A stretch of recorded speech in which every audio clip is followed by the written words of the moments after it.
Ya, tapi yang namanya Elma ya, batu sih orangnya. Tetap aja dia kontrol di situ karena Elma kan masih belum ngalamin yang hal kayak gini kan. Dia tuh terlalu skeptis orangnya dan terlalu berpikiran logika.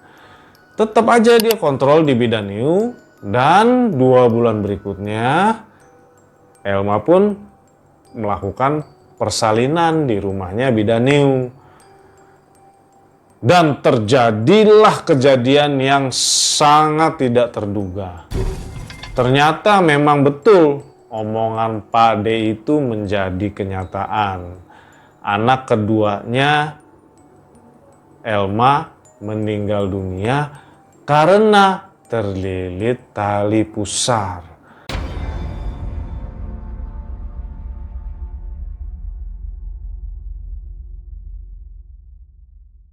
Halo teman kakak, kembali lagi bersama saya Ian. Hari ini saya kembali akan membawakan kisah horor dan mistis yang tentunya sudah teman kakak tunggu-tunggu ya. Akan membawakan kisah yang dikirimkan oleh Elma yang terjadi pada tahun 2016, berasal di daerah Jawa Tengah. Akan tetapi sebelum kita mulai kisahnya, kita lihat dulu yang satu ini.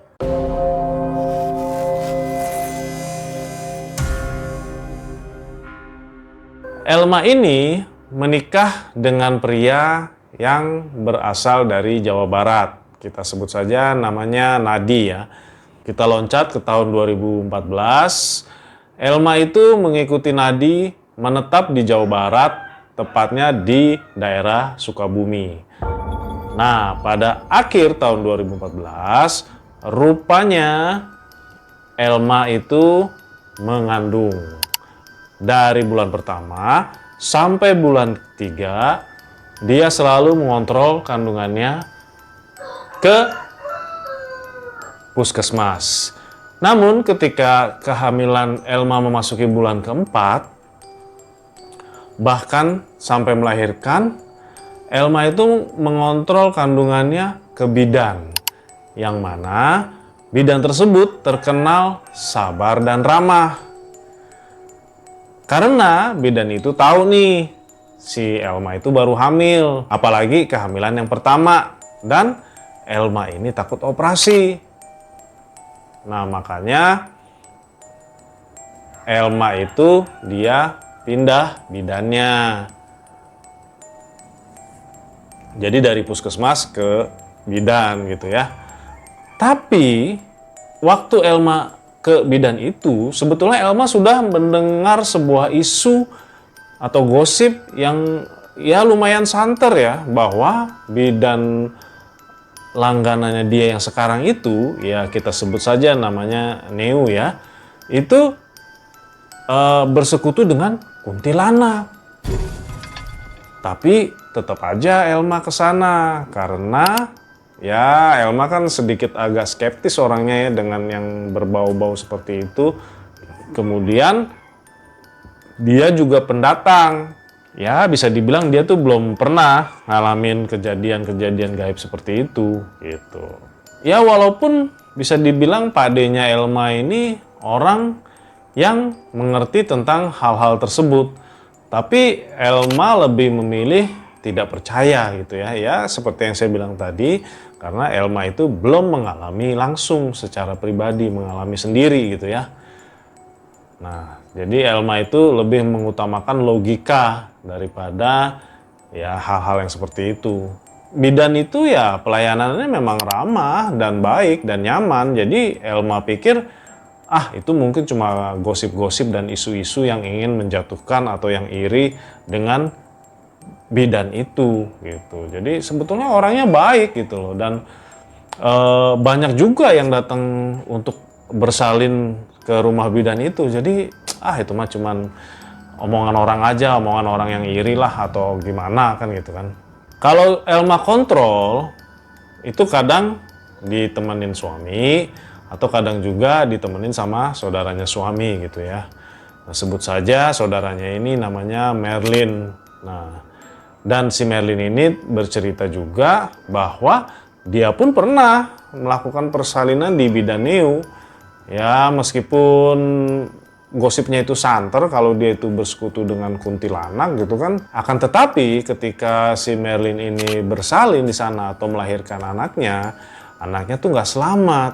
Ya, anaknya tuh meninggal dunia. Dan memang Bidan New ini dalam nanganin si Merlin ini dia sangat sabar dan ramah. Ya. Terus udah gitu kan si Elma kan kepo ya. Dia kan nanya gitu, "Kenapa Lin, kok anaknya nggak selamat waktu itu gitu? Kenapa anaknya meninggal?" gitu kan.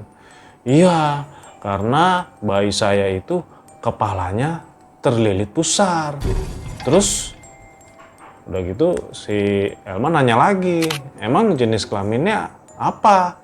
Laki-laki atau perempuan?" "Oh, waktu itu kelaminnya laki-laki." Terus malah waktu itu setelah anak saya nggak ada, Bidan New sendiri yang memberikan motivasi untuk tetap berusaha terus, jangan terlalu sedih. Pokoknya kamu harus tetap semangat, bikin anak lagi yuk, bikin anak lagi gitu. Ya, kemudian akhirnya Merlin pun hamil lagi anak kedua. Dan persalinannya pun di Bidan New juga. Ya, syukurnya anak Merlin yang kedua ini selamat sampai sekarang. Nah, hidup dia, tidak kekurangan suatu apapun. "Oh, anaknya yang namanya Ririn itu ya?" "Iya, betul," kata Merlin. "Oh gitu, ya." Nah, kemudian singkat cerita, di akhir 2014, Elma pun melakukan persalinan di Bidan New ini. Dan syukurnya selamat, lahir dengan sehat anaknya. Dan Nadi pun memberikan nama anak mereka Naila. Ya, selamat ya. Dan berselang 1 tahun kemudian atau di tahun 2016, Elma pun hamil lagi anak kedua. Dan dia tetap cek kandungan itu di Bidan New. Tetapi di pertengahan 2016 itu, atau tepat usia kandungan Elma menginjak 6 bulan, Elma tuh bermimpi didatangi sosok yang meminta anaknya yang berada di perut. Hampir tiap malam Selasa, Elma tuh bermimpi seperti itu. Ya, tapi Elma anggap itu hanya bunga tidur ya. Kemudian beranjak usia kandungan 7 bulan, Elma bermimpi lagi. Perutnya dipijet-pijet oleh sesosok nenek yang berpakaian adat. Esok harinya, dia ditelepon oleh Pak D yang tadi udah dikisahkan ya. Pak D-nya kan udah ngerti kan yang kayak gitu-gitu. Nah, terus nanya, "Elma, kamu ada di mana? Ada di rumah nggak?" gitu. "Enggak, Pak D," gitu. "Oh, Pak D mau mampir nih. Mumpung Pak D lagi ada di daerah situ, yaitu di daerah Sukabumi," gitu ya. Akhirnya Elma menjawab, "Iya, habis ini saya pulang Pak D, ada di rumah. Mampir aja ke sini kalau mau," gitu. Nah, kemudian Pak D bilang, "Oke, nanti saya mampir ya setelah kerjaan selesai." Sampailah Pak D ke rumah Elma. Terus kemudian Pak D bertanya kepada Elma, "Sehat, Dok?" "Sehat, Pak D." "Wah, baguslah. Wah, ini ngomong-ngomong kamu lagi hamil besar nih." "Iya, Pak D," kata Elma kan. "Sudah berapa bulan nih kehamilannya?" "Udah 7 bulan, Pak D."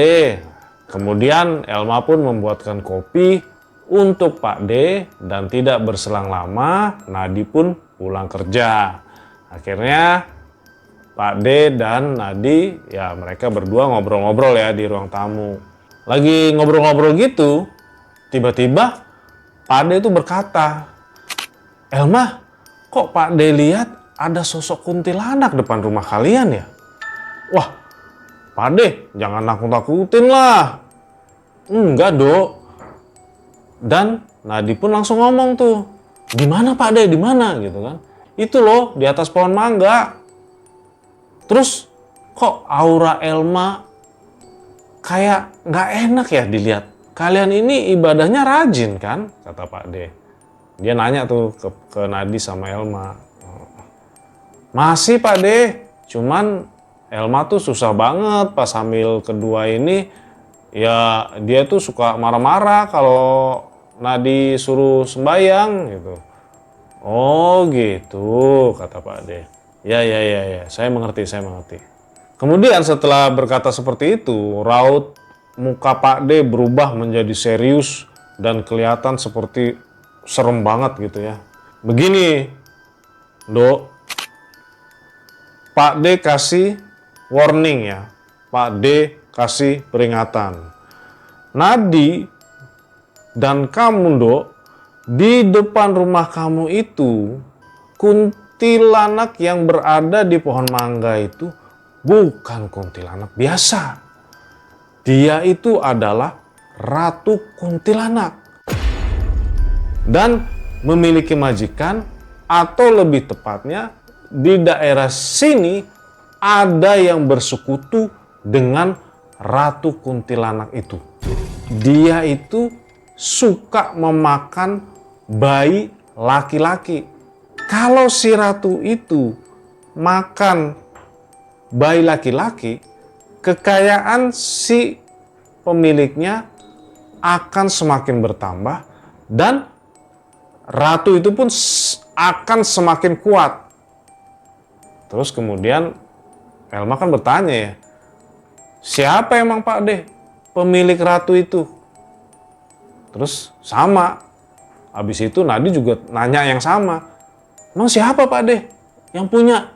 Dia pertama memang suka makan bayi laki-laki dengan keadaan terlilit tali pusarnya. Benar apa enggak? Terus Elma jawab, iya benar Pak D. Ada yang seperti itu.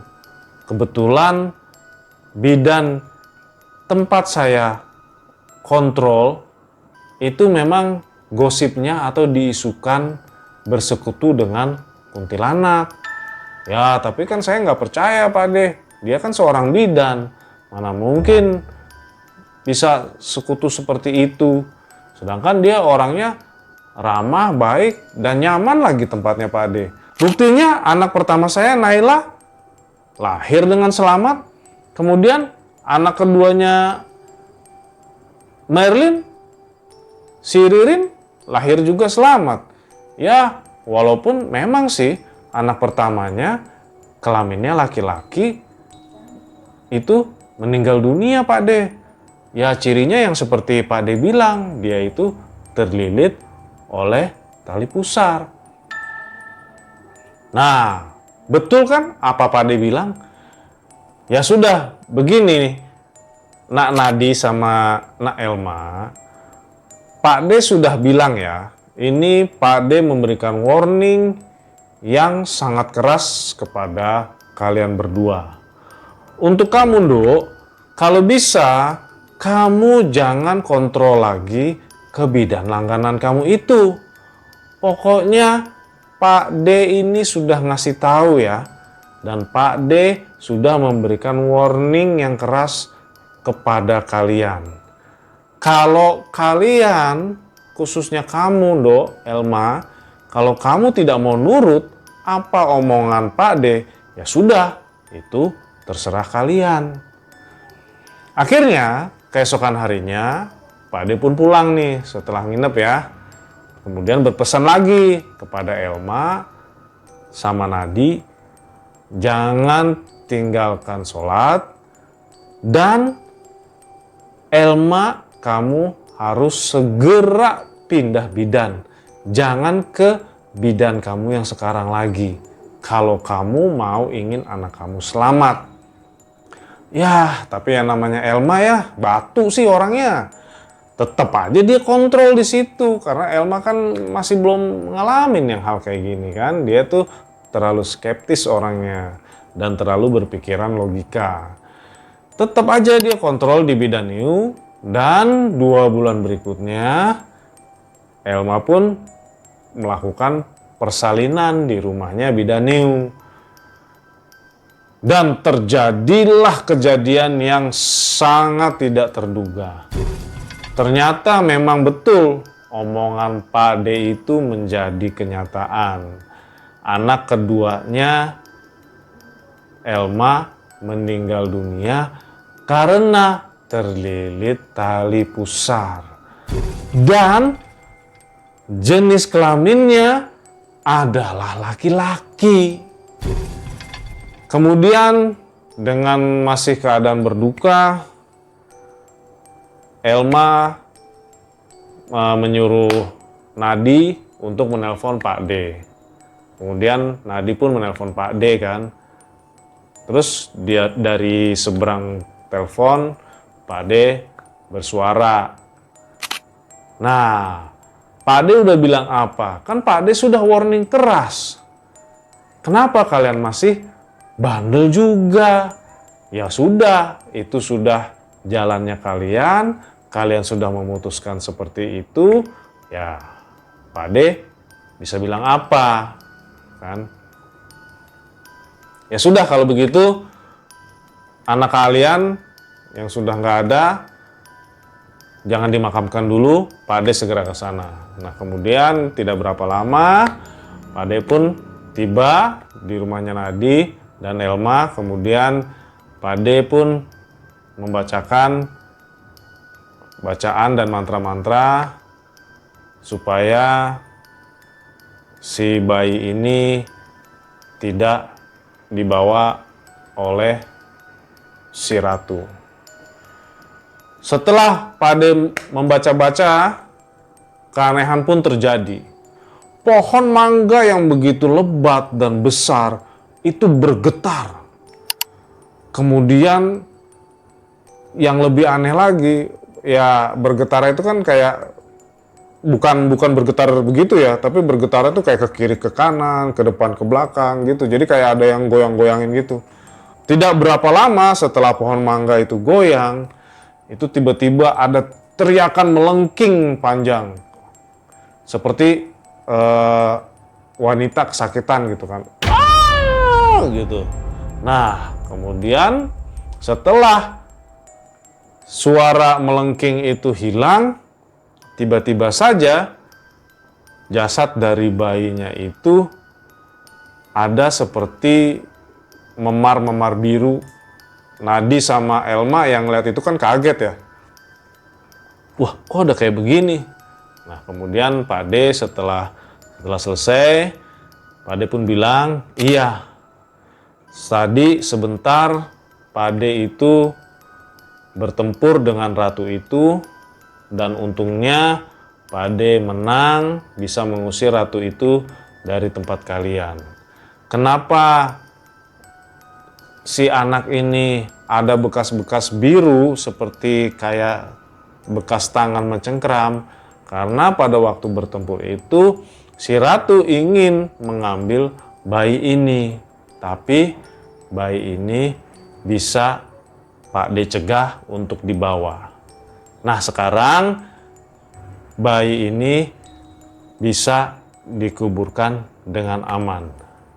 Wah, mengetahui hal itu kan Elma shock banget ya. Karena memang baru pertama kali itu Elma melihat langsung dengan mata kepalanya, walaupun dia tidak melihat Ratu Kuntinya, tapi dia melihat tiba-tiba ada bekas kayak ceplakan tangan mencengkram. Jadi semenjak saat itu Elma mempercayai bahwa ada sesuatu yang gaib. Ya, itulah barusan kisah yang dikirimkan Elma. Elma berpesan kepada kita semua agar menuruti pesan orang yang lebih tua. Apalagi orang tua itu sayang dan perhatian kepada kita. Elma tidak ingin kejadian ini terjadi pada teman kakak semua karena ya menurut Elma itu dia telah melanggar sebuah omongan yang sepele ya, karena dia tuh telah menentang omongan dari Pak D-nya yang memang mengerti hal-hal seperti ini. Buat teman kakak yang ingin mengirimkan kisah kalian, bisa menghubungi nomor WA dan email yang tertera di layar dan di deskripsi. Terima kasih sudah menonton, ditunggu kisah selanjutnya.